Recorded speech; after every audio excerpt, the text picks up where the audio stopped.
Hello everybody, my name is Robert O'Dowd and I work at the University of Leon in Spain. Today I'm going to talk to you a little bit about telecollaboration, which is very simply the idea of bringing language learners in different locations around the world together into contact through the internet in order to learn languages and to learn about culture together. Um, the My plan this morning is to keep things quite simple. This is just a simple introduction to the topic. Okay, but I hope by the end of our presentation and our work together online, you'll be able to do the following. First of all, explain what we mean by the term telecollaboration and describe a number of ways in which a teacher can integrate telecollaboration into their classrooms, because there are many different ways of doing this type of activity. And finally, I hope to also to point you in the right direction if you want to find partners and activities to do these type of projects in your schools. I hopefully will be able to show you a few places where you can get started. But first of all, let's take a quick look at something Dave Willis and Jane Willis have been writing about for many years, which is what do learners need in order to successfully learn a foreign language?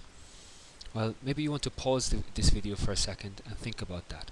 What do learners need in order to successfully learn a foreign language?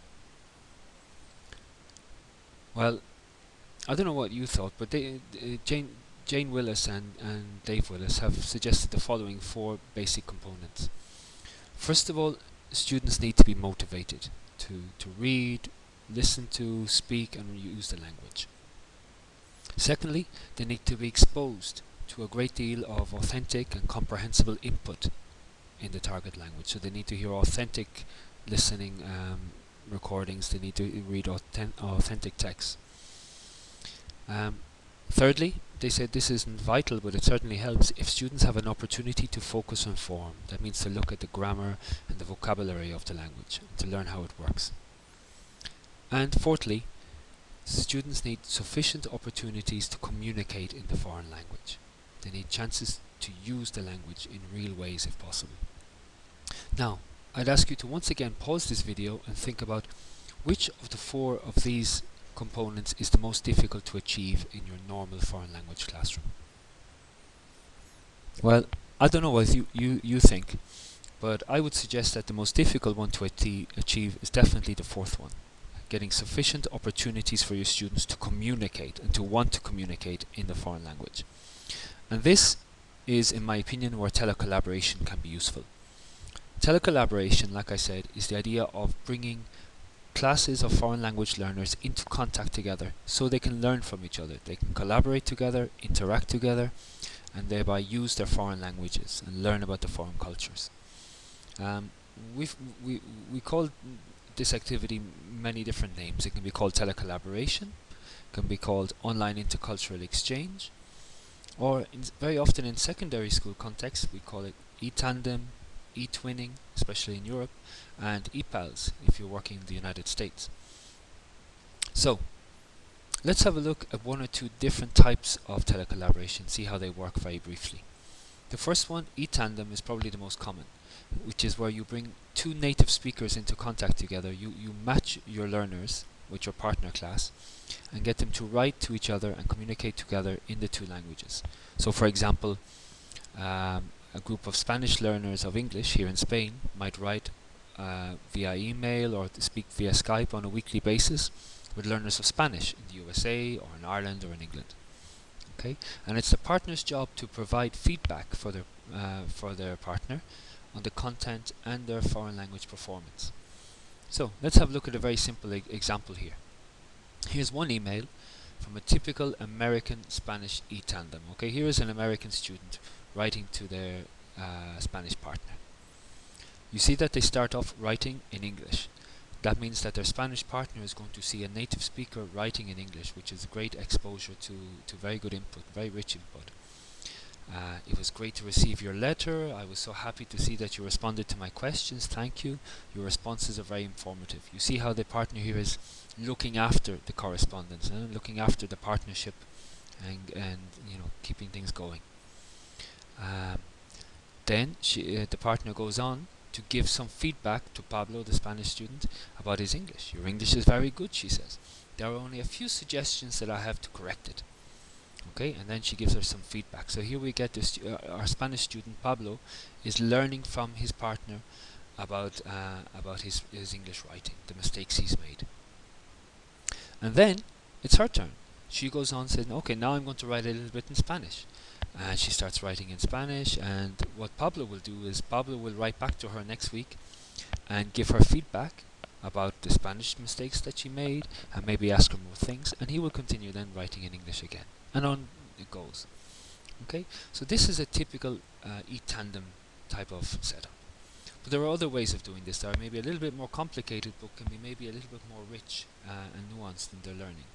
One of them is the Cultura exchange. Okay, the Cultura model, we call it. Right? Let's have a very quick look at how this works. First of all, students have to fill out questionnaires about certain key words, for example, or key sentences, in their mother tongue. Okay, so Spanish students will complete this questionnaire in Spanish, and Americans would complete the questionnaire in English, for example. Okay, so you have keywords, and they have to write down 3 words that they associate with those keywords. The teachers then put together the students' answers. Okay, so on the left-hand side of your screen, you can see the answers by the Spanish students in this case, reacting to the keyword USA. And on the right-hand side, you can see the American reactions to the keyword USA. The teacher then prints out these questionnaires, or shows them on a screen, and looks at them in class with the students. And the students look for differences, things that the Spanish thought about that the Americans didn't, or maybe things that the Americans said that the Spanish didn't. And they work on this in class, okay? And the teacher helps them to work through it. And then they go to a discussion forum where the Spanish and the Americans, in this case, discuss together what they've seen, what they've learned from this. They ask each other questions. Why did you associate this word with the USA, etc., etc. So this gives everybody a chance to talk about stereotypes, to understand, the different ways cultures look at certain things. Okay. By the way, very often the people who use Cultura say that everybody should write in these forums in their mother tongue. So Spanish people should write in Spanish, and English speakers should write in English, for example. By doing this, they said people can express themselves more clearly. Okay. Now, so they're just 2 very brief examples of how it can work. But what questions do you think you should ask when sitting down to plan an exchange for your students? Pause the video again and think about what questions should come into my mind when I'm planning an exchange. Well, let's see. I would suggest the following things are quite important. First of all, you need to know where you can find partner classes and ideas for activities. Are there websites where you can find a partner class? Secondly, what online communication tools are you going to use? Are you going to ask your students to use email, Skype, online forums, WhatsApp? It really depends on the students, what they're used to working with. If you want synchronous communication or asynchronous communication, there are many questions there. Very importantly, what am I going to get my students to do once they come together? You need to give your students tasks, jobs to do together. Whether it is interview each other, compare their reactions to a movie or to an article, but they must be given jobs to do together, or else they won't know what to write about. And then another one, how can I link my online exchange with my curriculum?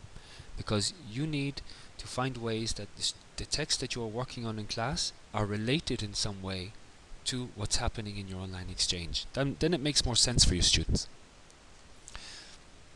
Also, how should I assess the exchange? Remember, if you're asking your students to write, to talk, to invest time working on this project, they need to receive some sort of credit for their work. And finally, what kind of problems will I encounter? Is there going to be difference in the time? Are there going to be time differences? There are many different options, many different things that you need to think about here. We're not able to deal with all of these questions here this morning in this short video, but I think we should discuss some of them in our forums. Okay, so I'm going to put some links and some discussions, okay, for our forums there. Also, I'm going to show you some websites like the ones that you can see here. The one on the top left, ePals, is a wonderful place where many teachers all over the world are looking for partner classes. Okay, and that's well worth joining. Okay, if you're based in Europe, eTwinning on the bottom right hand side is also a very successful one. But there are other special ones too, like Science Across the World. If you're interested in doing projects about science with partners across the world. Okay, I'll stop here. Thank you very much for listening to me. I hope this has been a useful introduction, a very superficial one, but at least an introduction to telecollaboration. And we're going to continue our interactions now on our forums.